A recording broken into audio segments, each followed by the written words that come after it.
What would happen if we didn't have to die? What would happen, PJ, if we didn't have to die? Well, it took me 15 years to answer that question, right? I know, and that's why we're here.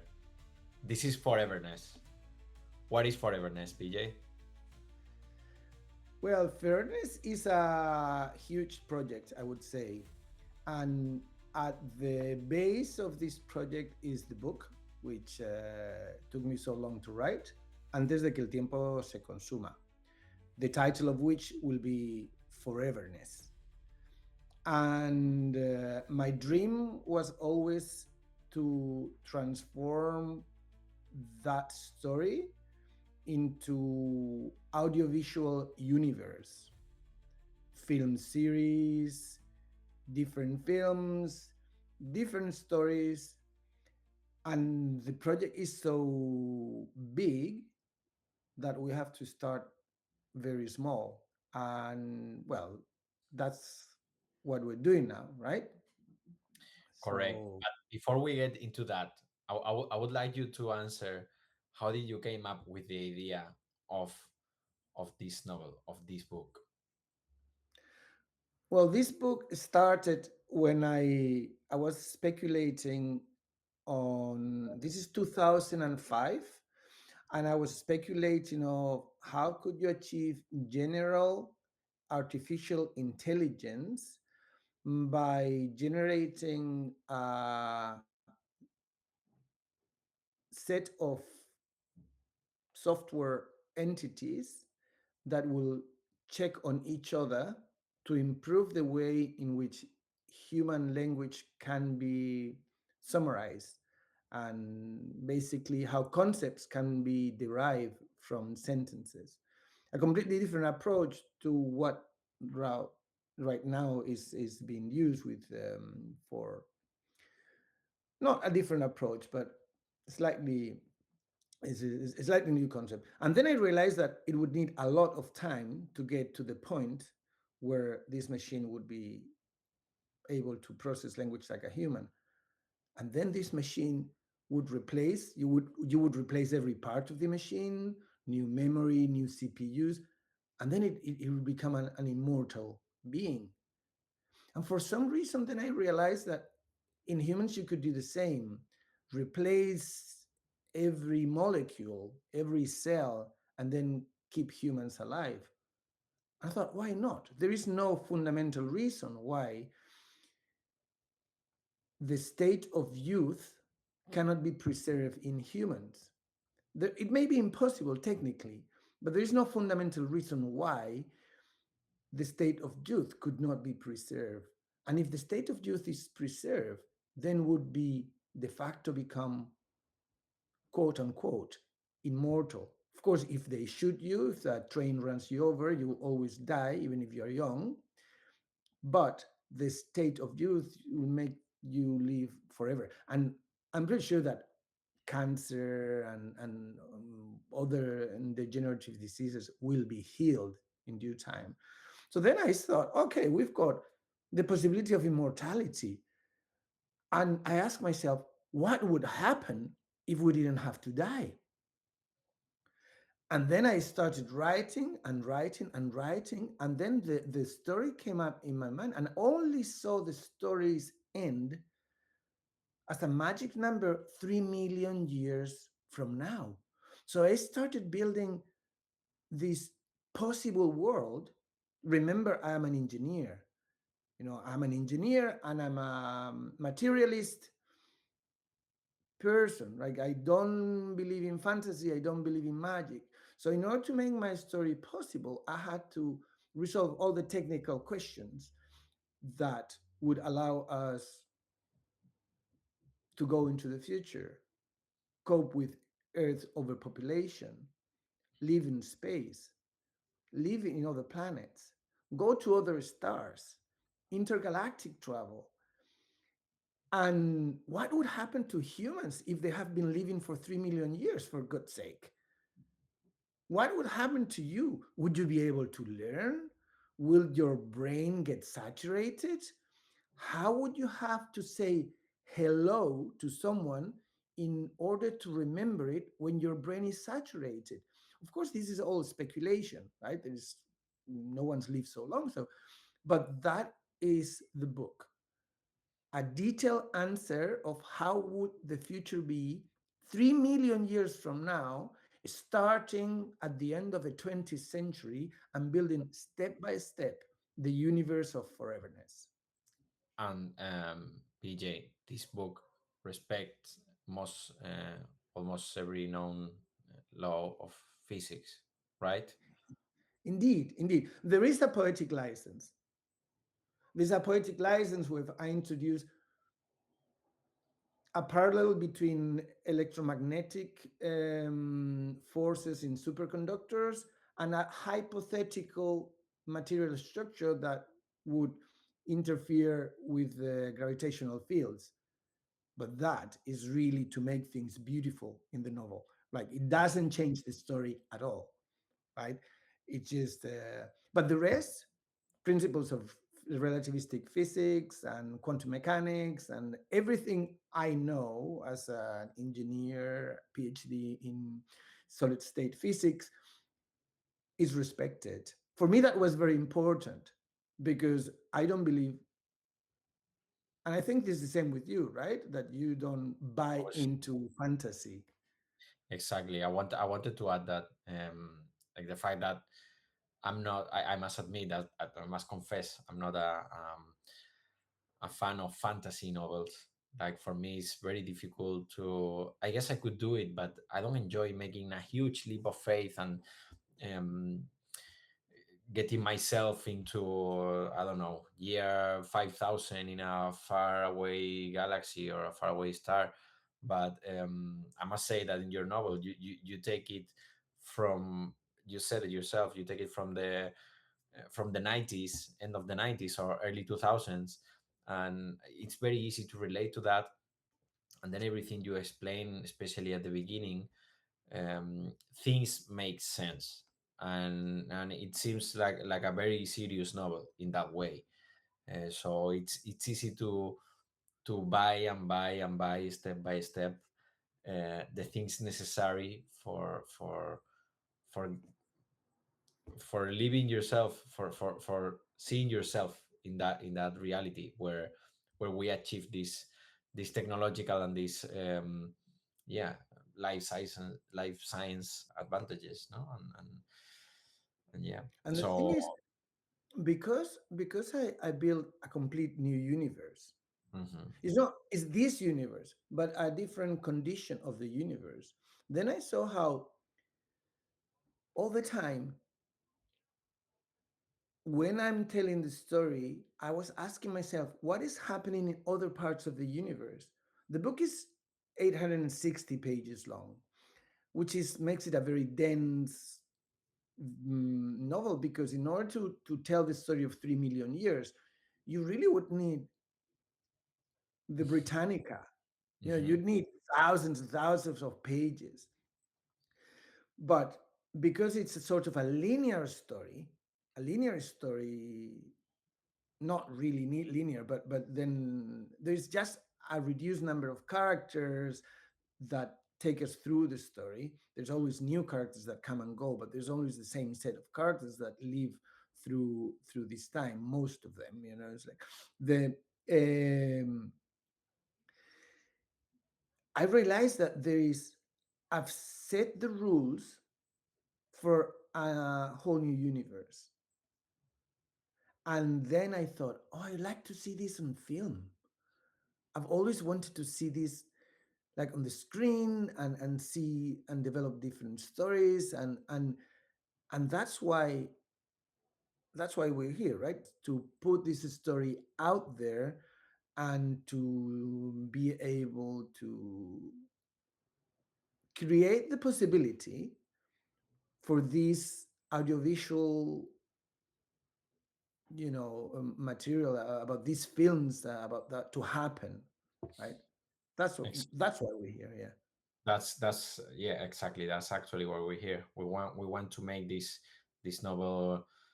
um we want people to know it. We believe people need to know about it. I personally believe people need to know about it.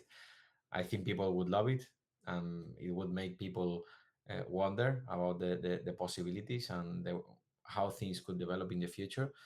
And I think it would be a wonderful novel to get in, yeah, to do some audiovisual project out of it, to make it, I don't know if to the cinema or in a form of a TV show. We are still working on that, but that's the goal. We want the novel to be popular so that we can put it out there in an audiovisual format. And how are we doing this, PJ? How are we orchestrating all this work, all this? How are we working towards this goal?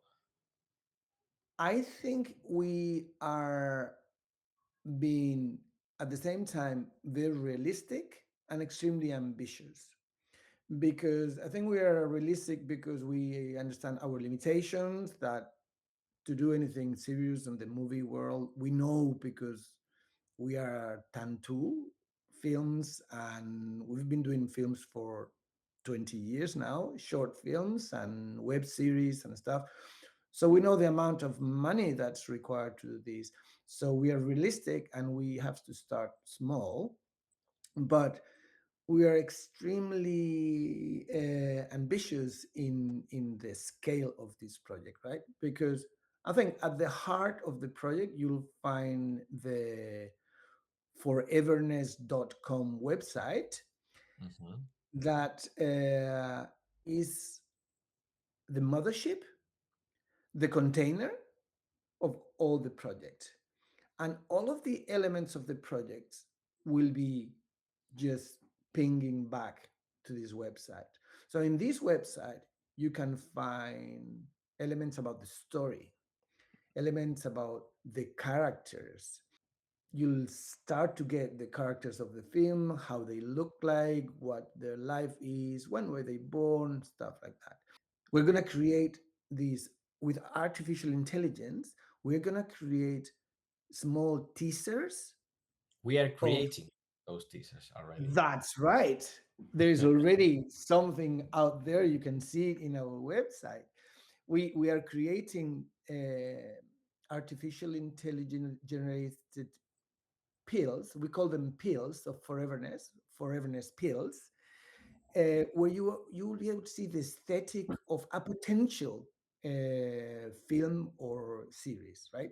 So we're going to be feeding that, and then there is a blog in which we talk about the project itself, about the story, and of course, the thing about the novel is that between the time I started writing in 2005 and the year gonna got published 2020, an incredible amount of speculations of mine were coming out in the news. Hmm. You know, the standard joke in my family was, if you don't publish it now, it's not going to be a science fiction novel, but a historical novel. Exactly. Yeah. Yeah. Yeah.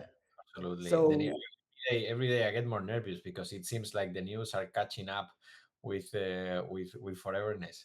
So yes, reality is catching up with fiction. reality is catching up with us. Yeah. Yeah. With fiction. Absolutely. It's And we see crazy. this in prominently in artificial intelligence, Hmm. which there are characters. We now have in Albania a minister is going to be AI generated. I don't know how that's going to turn out, but definitely that is very similar to some of the characters that you will see in the novel. I would like to see how many of these news are like, um yeah, sort of maybe marketing from those government of those companies, but that's definitely gonna happen. That's gonna be a reality, no doubt about it. The thing is, how really advanced are we? Well, um for me, it's not the question. I mean, there's two questions: how advanced we are now, or how long is it going to take us to get there? Because yeah, we no, are definitely going to we are get getting there. there, we are getting there, We're getting that's there, and we're getting of there course. yesterday, actually. Yeah, So, but yeah. all these things, all these AI revolutions happened uh, after the characters existed. Hmm. So Hmm. we see that in, in the bio, so medicine and Exactly. In medicine. biomechanics, stuff like that, play a prominent role in the book, where some Mhm. of the characters synthesize their own organs to replace their failing organs because they are so old, their hearts fail, and they go to the lab and they generate their own organs from their own stem cells. And that is exactly what we're seeing now in the lab. You can 3D print um, organs, like living organs, like a liver or you know you spleen. You can, and that's part of the novel, and it was in 2007, so it's catching up. Of course. So And the reason, one of the reasons why we are creating this as well, um, not only towards the audiovisual goal, but why we're building the website and the community around the website and social media and the podcast is because we believe that it's important to create a space of debate of, first of all, to spread these news, to talk about them, to create some awareness. conscience about them, to create awareness and to create debate around these topics, which yeah, with so many news and so many things coming up, sometimes we don't pay enough attention to things that are really mm, really important and are gonna impact our lives tremendously. If the way I put it is that there is technological tsunami Hmm. that is hitting us. It's not going to hit us. It's started hitting us. It's Of a course. technological tsunami that's going to change the job market, the health Yes. industry, the No question. education. It's hitting it in a, No, no, no. and Of course. we are sort of looking aside, not looking at things like in the face and holding the horn by the bulls. And during the preparation of this project, we realized how important this is. And that's why, if you are following any of our media, which we have, let's see, let's remember, Pablo, we've got Facebook, we've got Instagram, TikTok, YouTube. Threads, X, YouTube. Anyway, Exactly. you can find all the links in our website. Yeah, at the bottom you have the contacts. You can choose your favorite This media is and gonna be follow on us there. Spotify as well. This is gonna be on Spotify as well. The podcast. Probably, yeah, yes. So we have, if you follow us, you'll see all these news coming out, which are related to topics that are dealt with in the novel, right? So And part of all of this is the podcast, correct? exactly, exactly, because not only we want to put out the news to create a certain awareness, and we think it's also fun, the fact that reality is catching up with Foreverness, which I think is hilarious. Mhm. But um, we want to talk about this, and we want to talk about it ourselves, discussing what's happening, but also we want to discuss it with subject matter experts around the world on these topics. And that is going Exactly. to be part of this podcast, yeah? So of course, that's what we want to do is we want to bring a very high level to this podcast, a very high level on quality to this podcast. So that's why the way we want to do it is by bringing some of the world's most renowned experts on some of these matters, like people who work very closely with technology, with robot rights, with AI, with and topics that are also, of course, related to the novel. And I think we've been very lucky so far, because now we have already recorded 4 amazing interviews, Mhm. right? And in these, 3 of them are with world bestsellers, people Mhm. unique in their field. And so maybe a bit of a teaser about the interviews. The first one with Dr. Wessel Reijers, he's a philosopher who studies the ethics of digital technology, and he's got a very broad and different view on our relationship with technology, right? Then Paco Calvo, right? Paco Calvo, correct, who is the author of Planta Sapiens, Which which is a groundbreaking book in which he, who is the author, so the director of the Minimal Intelligence Lab of the University of Murcia in Spain, he has been studied plant intelligence, Mhm, and he speculates with the possibility of plant consciousness. And because we talk about computer consciousness in the book, we were discussing the topic of consciousness, of non-human consciousness, and his views are just amazing. I mean, his book is being translated to 12 or 15, I don't know, the count keeps going, right? Last time I talked to him, it was being translated to Japanese, Korean, Chinese, right? So it's world figure. And then absolutely. Then we have also David Gunkel, who is the author of Robot Rights and Person Thing Robot. Also super yes, yeah, interesting and presentation. yes, because he looks at our relationship with robots Mhm, and with machines and artificial intelligence, and how should you relate from a moral and ethical point of view with a machine that is actually looking after you in a hospital, in mhm. an old people's home, or an artificial intelligence system who is your therapist, because that is happening already now, right? And you personally may have an answer to this question, but if you read his books, you realize that almost any answer is incomplete and unsatisfactory. And he's saying, guys, realize this is going to happen. They are going to be all over the place. We have to think it through. We cannot have just slaves.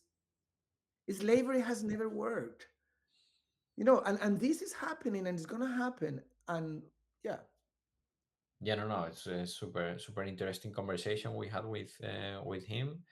It makes you open your eyes a little bit in this regard because we take for granted that we are only talking about the consciousness of machines, but what about our what about us? What kind of person do we become when we deal with them as if they were our slaves, whether they have consciousness or not, whether they are to serve us or not, but how it changed your personality and your behavior for the rest of your life if you are treating um, a machine, something, or someone as a slave. So yeah, very interesting debate. I think it's because the possibility exists mhm, from a theoretical point of view yeah, that a machine that you've treated as a slave was actually conscious the whole time hmm. and could get back to you and tell you you were not a nice person, That's like the and that wasn't nice. And then the possibility exists. You may like it or not, you may agree or disagree, but you cannot completely deny that machine consciousness can become a thing as it does in the novel. and that's one point, but the other point is how am I going to treat other people if I'm treating a machine as a slave? Absolutely. Am I going to get used to that kind of treatment? Yes, Oh, yes. Am I going to try to treat people who work for me as slaves, and example. what sorts of society? So David's book is amazing. I've, Yeah, I've read two of really, his books, both books you mentioned, really enjoyed his and they're just conversation. amazing. And also And Jamie because Metzen. No, I'm sorry, and finally, yeah, with Jamie Metzel. Yeah, you wanted to add something about David Gunkel's interview. yeah. What I wanted to say about David Gunkel's work is that he provides some sort of scaffolding, conceptual scaffolding, as well as the interview with Vessel Ryers, to how we conceptualize our future and our present. You know, all these ideas, all these questions he asks are amazing to reflect upon what's coming. And Mhm. of course, our last interview, super interesting as well, with Jamie Metzel.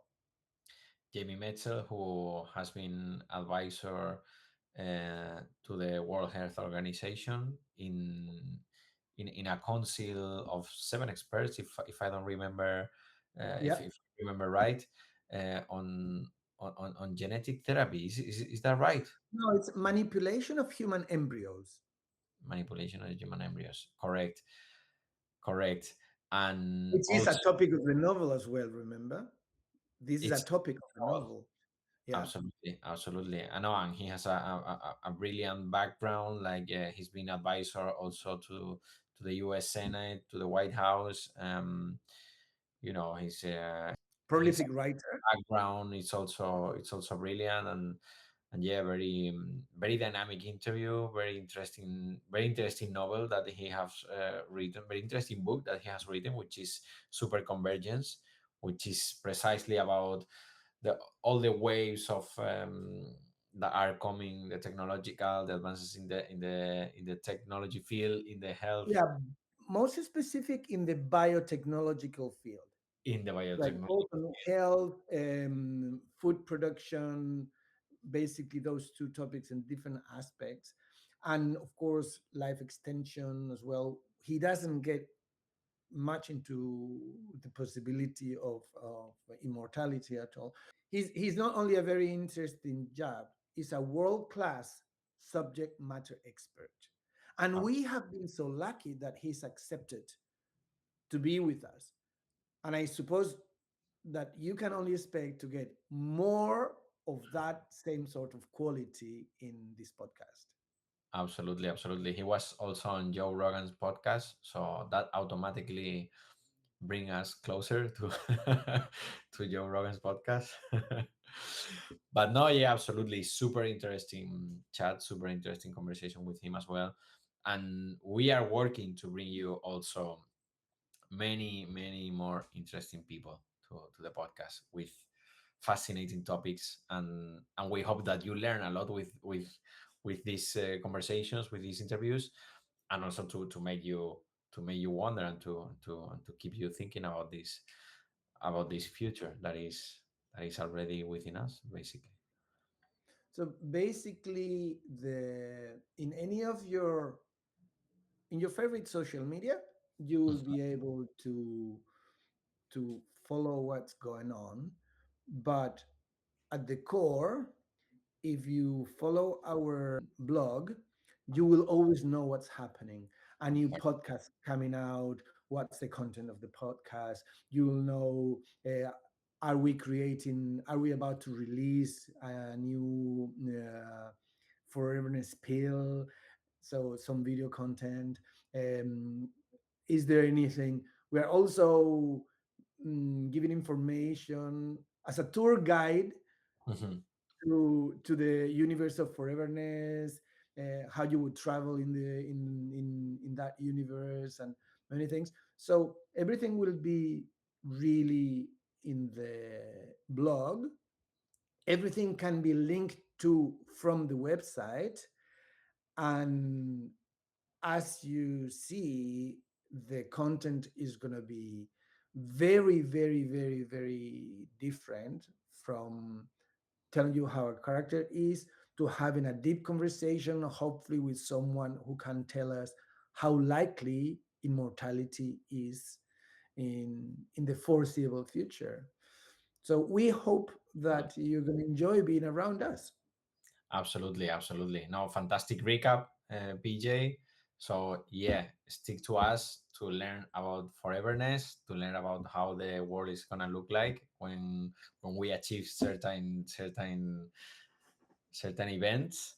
Um, and the website is gonna be the backbone, and you're gonna be up to date with everything. and also the podcasts, you're gonna love them, and all the content, um, fictional and non-fictional content, you're gonna love it. We are So gonna love it. At least we are gonna love it. We are loving every. We are loving it. So yeah. Um, from my side, nothing else to say. I hope you'll be out there. I hope you listen to this and you share it and you enjoy it mostly. I just would like to add something. I would say that all of this is a journey. I think it's a beautiful journey, and we would like you to be part of it. And I would say that's the ultimate goal. Correct. Yeah. So thank you very much. See you soon. We'll meet you in Tantú. Bye Meet you. bye. Bye bye.